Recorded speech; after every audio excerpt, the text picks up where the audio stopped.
Shalom, selamat pagi Sobat STI, dimanapun Sobat STI berada. Saya berharap Sobat STI dalam keadaan sehat. Tidak terasa kita sudah di penghujung tahun 2021. Bahkan kita akan merayakan hari kelahiran Tuhan. Sebelum saya akan menyampaikan renungan pagi kita, pada saat pagi hari ini mari kita berdoa. Bapa dalam surga, kami ucapkan syukur Tuhan sebelum kami masuki hari ini, kami menikmati firman-Mu. Bila firman yang kami sampaikan kepada Sobat STI semua dimanapun mereka berada, kiranya menjadi rema dalam kehidupan mereka. Terima kasih Tuhan, terima kasih. Kami sambut firman-Mu hanya di dalam nama Tuhan kami hidup. Haleluya. Amin. Teman-teman yang terkasih, merayakan hari Natal sudah menjadi kebiasaan bagi setiap orang. Bahkan seringkali makna Natal yang sesungguhnya tidak lagi dirasakan. Mengapa? Bahkan Natal hanya bagi mereka hanya biasa saja. Tetapi Natal akan menjadi momentum perubahan apabila kita melakukan firman Tuhan. Judul renungan pada saat hari ini adalah Yesus datang membawa perubahan hidup. Mari kita buka Alkitab kita dalam Filipi pasal 2 ayat 5 sampai yang ke-8, demikian bunyi firman Tuhan. Hendaklah kamu dalam hidup bersama-sama menaruh pikiran dan perasaan yang terdapat juga dalam Kristus Yesus, yang walaupun dalam rupa Allah tidak menganggap kesetaraan dengan Allah itu sebagai yang harus dipertahankan, melainkan telah mengosongkan dirinya sendiri dan mengambil rupa seorang hamba dan menjadi sama dengan manusia. Dan dalam keadaan sebagai manusia ia telah direndahkan dirinya dan taat sampai mati di kayu salib. Ini yang berarti bahwa Tuhan menginginkan agar setiap orang percaya meneladani Tuhan Yesus Kristus yang telah datang menjadi manusia untuk menyelamatkan manusia yang berdosa. Paling tidak ada tiga hal teladan bagaimana Yesus datang membawa perubahan hidup bagi hidup kita. Yang pertama, bahwa Tuhan Yesus meninggalkan zona nyaman di sorga. Dikatakan ayat 5 dan 6, Tuhan Yesus tidak mementingkan diri sendiri di zona surga, penuh dengan kemuliaan kemegahan yang disembah sebagai raja. Dia justru meninggalkan kejayaannya. Walaupun dalam rupa Allah menganggap kesetaraan itu adalah milik yang harus dipertahankan. Tapi Allah peduli dengan kehidupan manusia. Dalam Yohanes 3 ayat 16 dikatakan, karena begitu besar kasih Allah akan dunia ini, sehingga memberikan anaknya yang tunggal, yang percaya tidak binasa, melainkan kehidupan yang kekal. Sebagai orang yang telah lebih dahulu dikasihinya, diselamatkan, diperbarui oleh Tuhan Yesus, kita harus meneladani Tuhan Yesus dalam memikirkan orang lain, bukan hanya memikirkan diri kita sendiri. Yang pertama adalah Tuhan Yesus mampu meninggalkan zona nyamannya di surga, turun menjelma sebagai manusia. Dia tidak memikirkan diri sendiri, tetapi memikirkan sesama umat manusia. Perubahan yang kedua, Tuhan Yesus datang untuk melakukan tugas yang mulia. Mulia dalam arti apa? Hanya bayi Yesus yang dilahirkan langsung memiliki tugas pelayanan. Yang melekat namanya, dia bilang apa? Immanuel.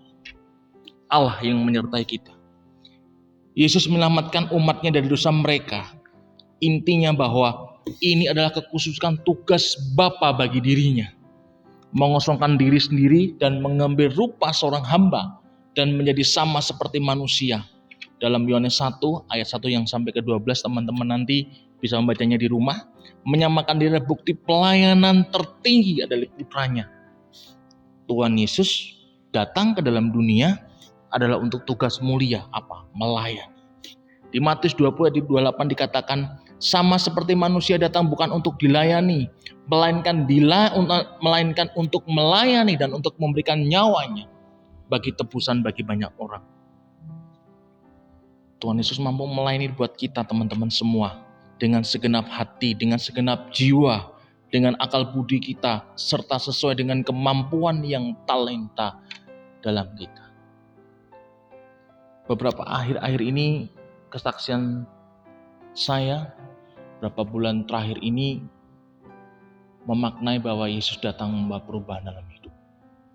Natal bukan hanya kemegahan, Natal bukan hanya seremonial, Natal bukan hanya band, bukan hanya kado Natal, bukan hanya sesuatu hal yang indah, baju baru, tidak. Tetapi bagaimana Natal menjadikan Yesus datang membawa perubahan dalam hidup. Yang ditekankan dalam hidup kita bukan hanya tampilan bermegah, baju baru, bertemu dengan teman, dan merasakan berkat dan sukacita buat teman-teman semua. Tidak. Tetapi ada makna yang sendiri bahwa Yesus datang membawa perubahan hidup dalam hidup kita. Kita harus meladeni hidupnya Dia dalam hidup kita. Menjadi serupa dan sempurna dalam keteladanan Yesus tidaklah mudah dalam hidup kita. Tapi kita percaya bahwa di Filipi pasal 2 ayat 5 dan 8 bagaimana kehidupan Paulus meneladani kehidupan Yesus dalam kehidupan kita. Ini yang perlu kita teladani dalam hidup kita. Yang terakhir, yang ketiga, dikatakan bahwa Tuhan Yesus menjadi tumbal manusia berdosa. Kenapa menjadi tumbal? Ia rela mati, bahkan disalib dan dibangkitkan buat hidup kita. Darahnya yang tercurah buat hidup kita. Bila kita yang disalib mungkin tidak kuat menahan ini. Tapi Dia mengatakan bahwa kalau boleh cawanku lalu daripada aku. Ini mengartikan bahwa apa?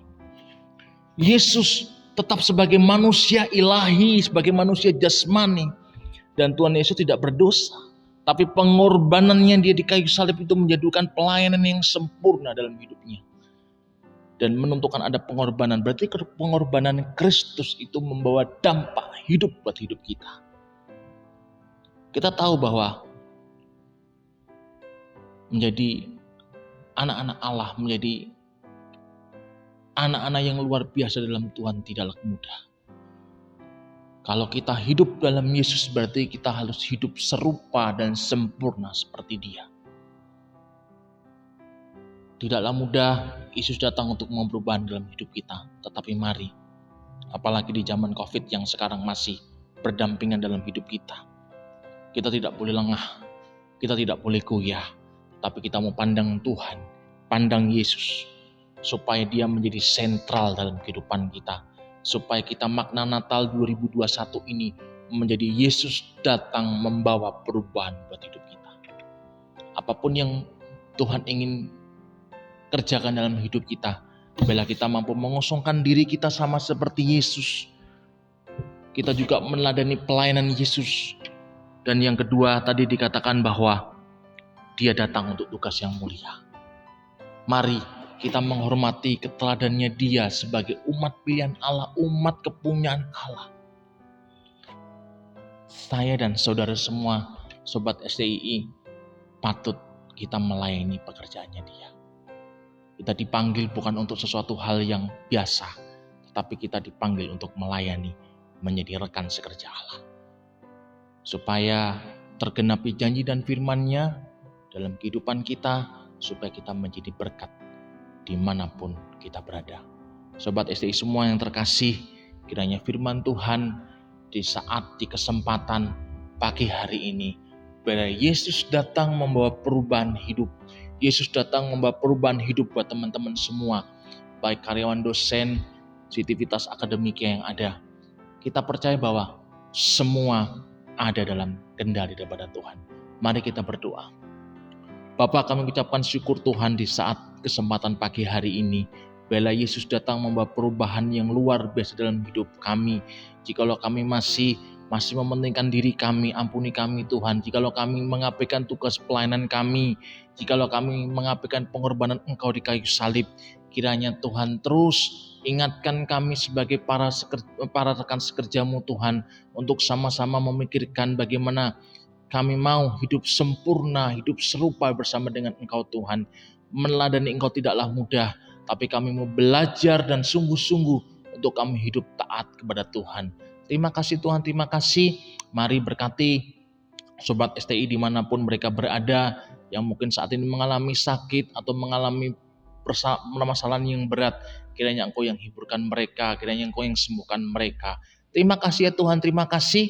Biar firman-Mu kiranya menjadi berkat buat Sobat STI semua dimanapun mereka berada. Terima kasih ya Tuhan, terima kasih. Hanya di dalam nama Tuhan Yesus kami hidup. Haleluya. Amin. Tuhan memberkati.